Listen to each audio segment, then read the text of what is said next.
Hi, everyone. Good afternoon. All right, so I have a few items here at the top, and then I'll be happy to take some of your questions.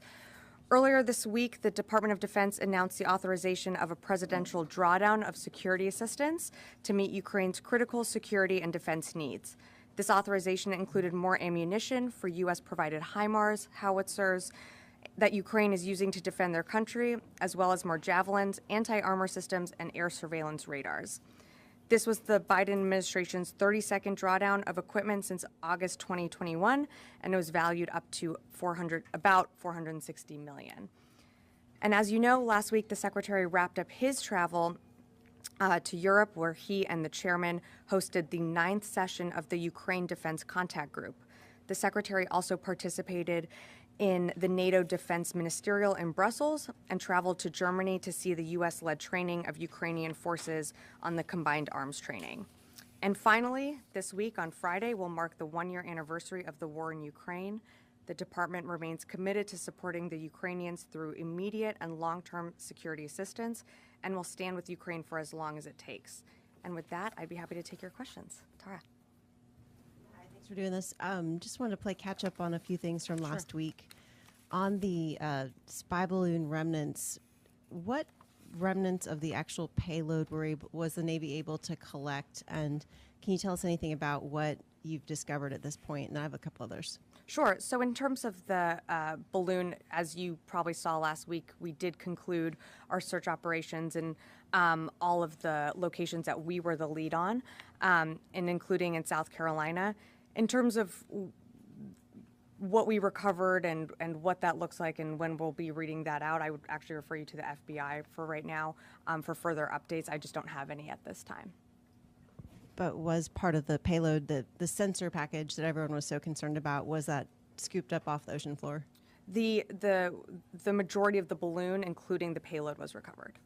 Okay. And then on the president's trip to inside Ukraine, there was some Pentagon element to the planning. Can you talk a little bit about what the military's role was in this? So the military, of course, worked closely with the president's office, with the White House, to ensure his security and safety as he went into Kyiv. But just for the security that we provided, I'm just not going to get into any further specifics because it was the president's trip. I would refer you to the White House. But did any military personnel accompany the president inside Ukraine? I'm just not going to get into any further details at this time. Okay. Hey, yes, nice to see you. Thank you. The president said that it was the assumption of the intelligence community that the objects that were shot down were most likely commercial or civilian balloons. Is that the current thinking of the Pentagon, the opinion of the Pentagon, and that these balloons weren't foreign spy tech or UFOs? That's my first question. These were not UFOs. We are tracking them as objects, and I know that there have been characteristics of one of them that appears to be like a balloon, but these were commercial, we believe. So what the president said is certainly our assessment there. We do not believe these to be any type of foreign entity, as you mentioned, in terms of a UFO. And we, as you know, have not been able to recover all the debris from when these were shot down. So we just don't have much more information at this time. Okay. My other question is about the Pentagon's warning against service members eating poppy seeds. And we were told that the department became aware of this last year, but that's slightly confusing because this is an issue that's been around for decades. Mm-hmm. I literally talked to a veteran today who had a false positive in the 1980s due to poppy seeds. Can you be more specific on what happened that caused the DoD to be interested in this particular issue and to contract out these new analysis of the problem? So just taking a step back, at this time, yes, we are advising service members to not consume products or baked goods that contain poppy seeds because of a potential positive for a codeine drug result. In terms of other elements of when this, you mentioned someone from the 1980s. I just don't have more information from that at this point. We are trying to again work with our service members on just giving them all the information that we have right now. But when I have more for you, I can get back to you. Yes. China's top diplomat in Moscow meeting with Putin, he had said that the relationship between Beijing and Moscow was rock solid and, quote, would withstand any test in a changing international situation. I was curious from the Pentagon standpoint, the concern of this strengthening tie between Russia and China. Well, these are sovereign countries able to make their own sovereign decisions, but we have certainly made clear, not just from here, but other agencies and the White House, that there will certainly be consequences for China should they deepen their relationship with Russia. Now, we haven't seen them give lethal aid to Russia at this time for the war, but they haven't also taken that off the table. And so we have been consistent from here, and I believe Secretary Blinken also met with his counterpart in Germany just last week. We reinforced there that, again, there will be consequences for China should this partnership with Russia further deepen. And then any comment on, Putin saying that they were going to suspend the nuclear arms control deal as well? Well, we certainly think it's unfortunate from the department's perspective. We think it's irresponsible. Any nuclear power has to behave in a responsible manner, and we certainly take our obligations under the New START treaty seriously. And as the Secretary has said before, we're going to continue to monitor this and continue to fulfill our obligations. Jennifer. Hi, Sabrina. Just to follow up, what steps will you be taking in relation to the suspended New START treaty? Are you going to make any changes to your nuclear posture? Is there anything concrete what will this mean in a concrete manner, his announcement? Well, no changes in terms of our posture. Nothing is changing in terms of the obligations that we are set to meet. Again, we are, and the Secretary believes that a responsible nuclear power needs to continue to work with other countries around the world that have these nuclear capabilities. And so Russia's withdrawal from the New START treaty is certainly unfortunate and irresponsible. And what is your reaction to Russia and China having naval exercises with South Africa that started today? Yeah, we've seen, again, these are sovereign nations that engage in exercises with other partners and countries all around the world. We certainly have our own engagements with other countries, and I'll just leave it at that. But are you disappointed in South Africa for hosting them? I'll just leave it at that. Yes.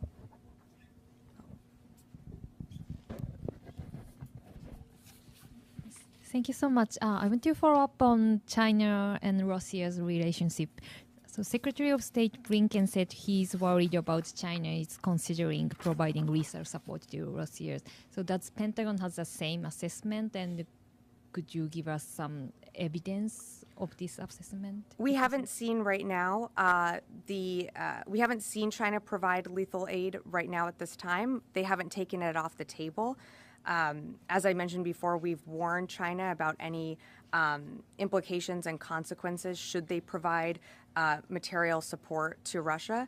And I think China, as the Secretary and Secretary Blinken, I think, also reiterated in his travels, China would seriously risk miscalculating its continued support for Russia. This is a war that Russia launched against Ukraine. We're coming to the one-year anniversary just at the end of this week. And it would certainly be a miscalculation of China to provide lethal aid to Russia. Oren.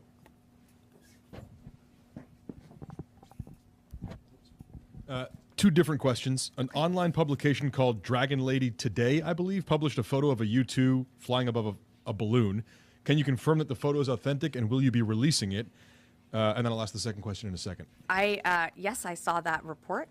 I can confirm the photo's authenticity, and we are planning to release it, and hopefully you'll be getting something in your inbox soon. And then second question, thank you. SOCOM began an investigation into potential issues with its cloud service that may have exposed information. What changes have been made to address the issue, and what other commands potentially have the same vulnerability? So I've seen the reports that you're referring to. As a matter of practice and for operational security, we just don't comment on the status of our networks and systems. So again, I won't go much further than that, other than to say that we're going to assess these open source reports, and we'll continue to monitor. And if I have a further update, when I do, I'm happy to provide it. Can you say whether changes were made to address the vulnerability? Because SOCOM acknowledged there was an issue. I've seen the reports. Again, it's early right now in its assessment. I just have nothing for you at this time. Sure, right in the back. Oh, Mike, sure, and then I'll come to you. Or vice versa. Okay. Hi, Tony Bertuca, Inside Defense. Hey, yeah. There seems to be a gap between sort of low-tech systems like the balloons and these objects and the very exquisite, very expensive, very manned systems that we're using to take them down. Is the Pentagon wrestling with this gap at all? Is there a different way to get at this security problem? Do we always have to fire a Sidewinder? Do we have to look with a U-2? It seems like there's a big space in between a balloon and what we send to go look at it. Well, I think that, again, this was a balloon, a Chinese spy balloon, that we didn't know its capabilities. We didn't exactly know what could happen if we and did shoot it down. So it was the assessment of the Northcom commander, the recommendation of the secretary and the chairman to take it down with a Sidewinder missile. Are there any discussions about how to calibrate this response in the future, about if it's a balloon, if it's an object that could be a commercial object? Well, you saw, I think just last week, the White House announced an interagency task force that is going to be pulling together to look at different incidences and how to better assess what actions should be taken. I don't have more at this time to read out from that. That task force was just announced, but when we do, I mean, that's what we're trying to do for the future. We're trying to improve not only how we respond to certain incidences, but to ensure that there are there's no civilian casualties or damage or anything like that. The quickest of follow-ups, is there a chance we might see a cost for what this was, the cost of flight hours, the cost of the Sidewinders, the cost of what it took to try to mitigate this problem? I believe we have the cost of some of those aspects, and I'd be happy to follow up with you on that. Great, thank you. Yeah, no problem. Mike?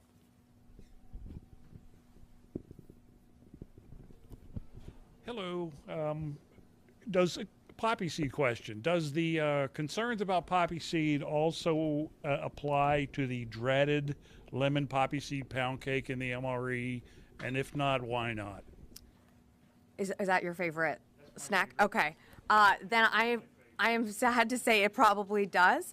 We are advising service members when it comes to consuming baked goods, such as the lemon poppy seed cake that you just mentioned, that there's a potential positive coating test. That the Pentagon is providing the troops. We are certainly advising service members that we are advising them to not consume those products if they are scheduled for a drug test, as they could potentially test positive for codeine. Yeah. Yes. Peter. Hey, thanks very much. Yeah. What was the last official contact between I'm the sorry, Pentagon? can you just speak up a little bit? Sure. What was the last official contact between China and the Pentagon? And at what level? I believe, I'd have to take that question. I don't remember off the top of my head when the last official contact was, so I'll get back to you on that. Yeah. Yes, right over here. Sure. Could you tell us, please, Sabrina, what kind of consequences could China face if they are provide the conflict there? So I'm not going to get into hypothetical questions of if China does something, then what those consequences are. This administration has been clear both publicly and privately to the PRC about consequences that they could face, but I'm just not going to broadcast that from here. The effect of any consequences? Well, again, that's just getting into a hypothetical that I'm not going to engage on from here. We just, again, have been very clear with our Chinese counterparts that providing any type of lethal aid to Russia, continuing to support Russia while this war in Ukraine is ongoing is just not something that we support. It's certainly not something that the international community supports when you have the broad array of over 50 countries at the Ukrainian Defense Contact Group supporting Ukraine. So again, I'm not going to forecast anything from here and not going to engage in hypotheticals. Yeah, right here in the front. And I can come back to you, Jen. Oh, Thank you, Liam. and then we're going to go to the gentleman right behind you. Sorry, Marty. Yeah. Thanks, Liam Cosgrove with Epic Times here. Hi. Two questions. I'll just ask the first, kind of with what you mentioned about China and Russia have been meeting and talking about deepening their ties. Yeah. Are you concerned at all that us isolating Russia in response to their invasion of Ukraine is pushing them into the arms of China? And at the very minimum, shouldn't we be having a dialogue with Putin, similar to JFK did with Khrushchev during the Cuban Missile Crisis? So in terms of, let me take the first part of your question. In terms of isolation, Russia's done this to themselves. This is Putin's war. Putin chose to go to war with Ukraine, their neighbor, and certainly unjust, unprovoked war. So in terms of isolation, they've done that to themselves. I think you used, I can't remember how you characterize it, but being forced. Whether we should be talking with them. Even they may have isolated themselves. We've certainly maintained the lines of communication. As you just saw, the White House reached out to Russia to alert them about the president's visit to Kyiv. We maintain open lines of communications. Right.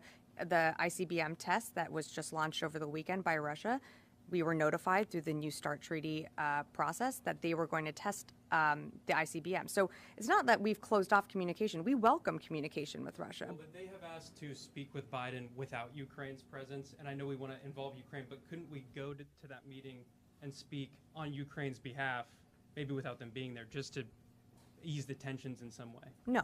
There's nothing, as the president has said, there's nothing that's going to happen with Ukraine without Ukraine. We're not going to have singular conversations with Russia about the war in Ukraine. It is Ukraine who is the most impacted. It is Ukraine's civilians who are being killed on the battlefield and in cities. Ukraine has every right to be part of any conversation, whether it's with us and Russia, but we would not have a conversation about the war without Ukraine. What if it could help their citizens, us doing this? Wouldn't that be something to entertain? Well, we don't know that it would help their citizens. Again, I'm not going to engage in a hypothetical question. Get peace for their citizens, Yeah.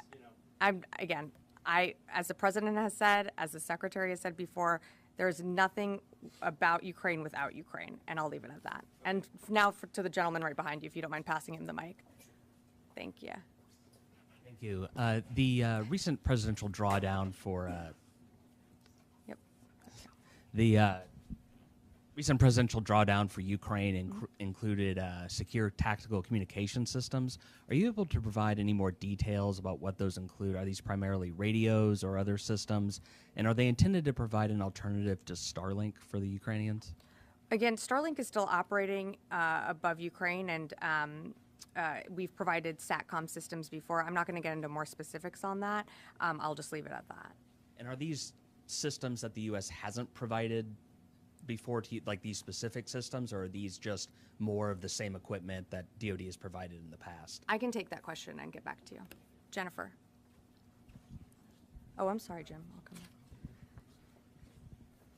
Just a quick follow-up. Sure. Would you consider the advanced semiconductor chips that Russia needs for its weapons in Ukraine to be lethal aid if China were to provide those chips to Russia?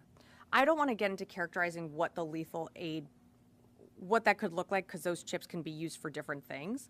So I'm just going to leave it at, lethal aid that if China were to provide that to Russia, China would certainly face consequences. Great. Jim. After the balloon, the secretary tried to get in touch with his Chinese counterpart, and they didn't pick up. Has he tried since then? Is he planning to do it anytime in the near future? Not that I'm aware of. We welcome open lines of communications. We would continue to, again, as you mentioned, the secretary did reach out to his counterpart, but we did not hear anything back. But we welcome open lines of communication. Yes, the gentleman in the middle. Thank you. Alex Rahande with Newsweek. Pentagon spokesperson told USA Today that the M1 Abrams tanks will take several months to arrive in Ukraine. By what specific date can those be expected to appear on the battlefield?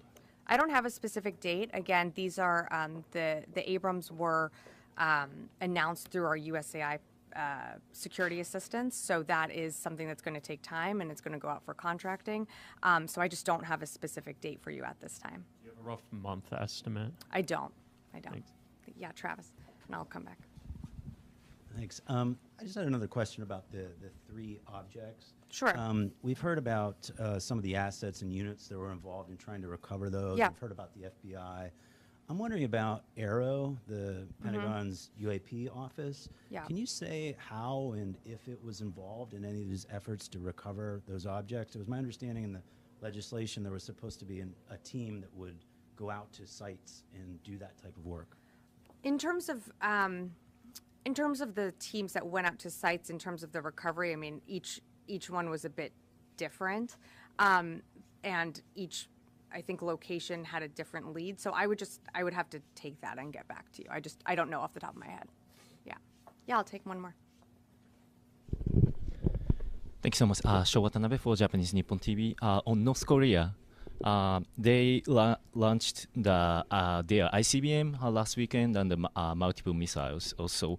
And also the missile believed to be a solid fuel ICBM was also observed at the military parade this month. Right. So what is current DoD's assessment of the progress of the North Korea's ICBM development? Well, I'd let the North Koreans speak for their own progress on how they think their program is going. We continue to see these efforts as destabilizing, as unhelpful to the region, which you are probably tracking. But just recently, we led our own trilateral defense exercise with ROC and Japan, which I think further shows our commitment to the region and to our partners and allies. But when it comes to DPRK's continued ballistic missile tests, these are just not helpful and for the region and continue to be destabilizing. Oh yeah, right here. Regarding North Korea, have the U.S. and South Korea conduct a desktop exercise at the Pentagon today to simulate the use of nuclear weapons by North Korea? If so, could you give us some details on who participated and what they did, and also the comments on the exercise? Thank you.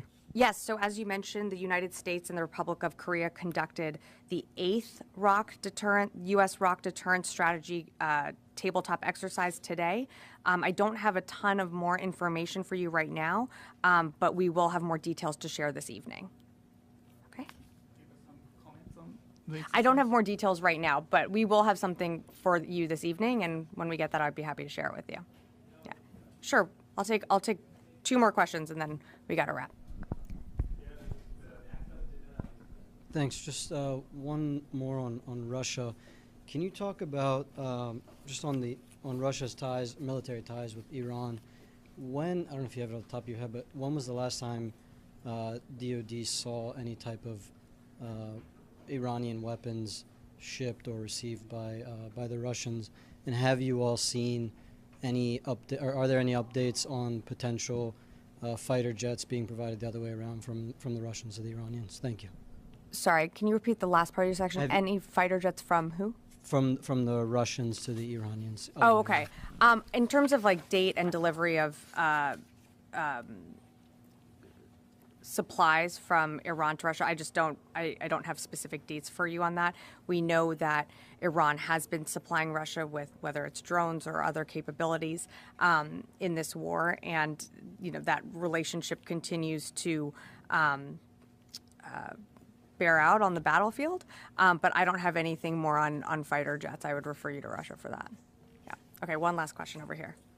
Or maybe you'll have 5 for me. Thank you. Just, you mentioned that China would face consequences if they do provide lethal aid. Would you be willing to go into what those consequences might look like? No, I mean, again, I don't want to get ahead of and forecast any of those consequences. We have been very clear, both publicly and privately. I think you saw Secretary Blinken was just on travel and met with his PRC counterpart in Munich and expressed our disappointment if the PRC did provide lethal aid to Russia. And I'm just not going to get ahead of any of what those consequences might look like. Are there any strategies to bring China over to our side? Any incentives we're offering them to, come away from Russia and towards us? Again, we've been very clear about our relationship, and we welcome open lines of communication. I know Jim had asked me about that earlier. I think the incentive here is to be on the side of many partners and allies of the United States who are supporting Ukraine. I mean, I think you're forgetting here that this is a sovereign country that invaded another sovereign country, an unprovoked war that was started by Russia. And so it is, I think, looking at it from this perspective, it is one side that needs the support and help of the world, and that's why we are standing firm with the Ukrainians. Great. I think I'm going to, do you have something else? Well, I would just say that, the Cuban Missile Crisis example, that was very hostile. We were very hostile towards Russia during that time. They had military bases in Cuba. But what we did was we opened a dialogue. We offered to take our military bases out of Turkey, and then it worked. It de-escalated the crisis. So you only make peace with your enemies. You don't, that's who you have to be talking with is, well, let me just make this very clear. We're not at war with Russia. We're not fighting with Russia. We are supporting the Ukrainians in their war that Russia started. So let's just be clear about that. I think it's important to remember that, again, a neighbor of Russia was invaded by Russia. Ukraine was invaded by Russia. We have been, and this administration has been committed to standing with Ukraine for as long as it takes. And that's what we're going to continue to do. Now, I said earlier when you asked me the same question that we're not shutting down any lines of communications with Russia. We welcome communication, and we continue to maintain those lines. But again, nothing is going to happen with Ukraine without Ukraine at the table as well. And so I just would reiterate that the United States stands firm with Ukraine, and again, over 50 partners and allies also supporting Ukraine in this war. All right, thanks. I'm going to leave it at that.